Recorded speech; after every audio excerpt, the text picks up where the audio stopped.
Millions of people decide to learn English every single year.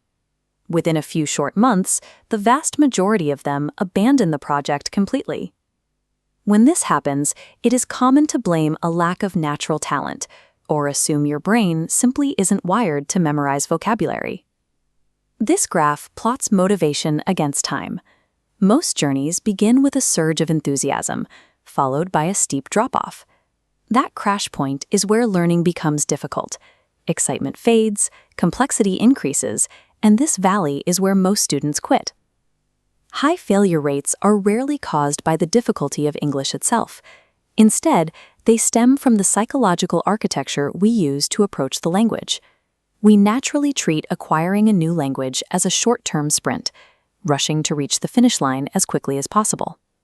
In those first few weeks, that often looks like spending 4 or 5 exhausting hours every single day staring at vocabulary lists and grammar rules. The brain eventually rejects this volume of new information, leading to cognitive overload and complete burnout. Mastering English requires dismantling this default habit and building a sustainable framework from the ground up. A rebuilt framework begins with a core, personal purpose, defined before you ever open a textbook. Once the easy phase of learning wears off, you will hit a wall of frustration where progress feels invisible. A concrete goal, like a promotion or a higher salary, acts as psychological armor, carrying you through the moments when your internal drive naturally dips. Without this predefined anchor, the friction of difficult learning usually becomes enough to halt the process entirely.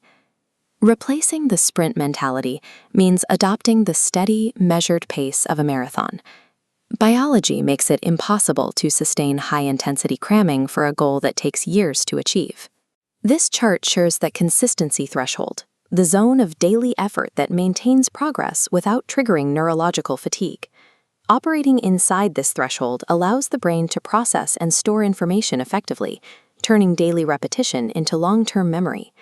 While high-intensity bursts often lead to abandonment, a steady accumulation of daily habits builds the foundation necessary for fluency. Looking at the sheer size and complexity of the entire English language at once can create a sense of total paralysis. The countermeasure is to fracture that massive scope into tiny, simple daily tasks. Completing these small requirements manufactures a reliable hit of confidence every single day. These engineered micro-wins act as a self-replenishing fuel source, providing the momentum needed when the ultimate goal feels distant. The successful learner eventually finds a state of absolute balance. Although we are often told that success requires constant grinding, overstudying creates the kind of fatigue that actively blocks new learning.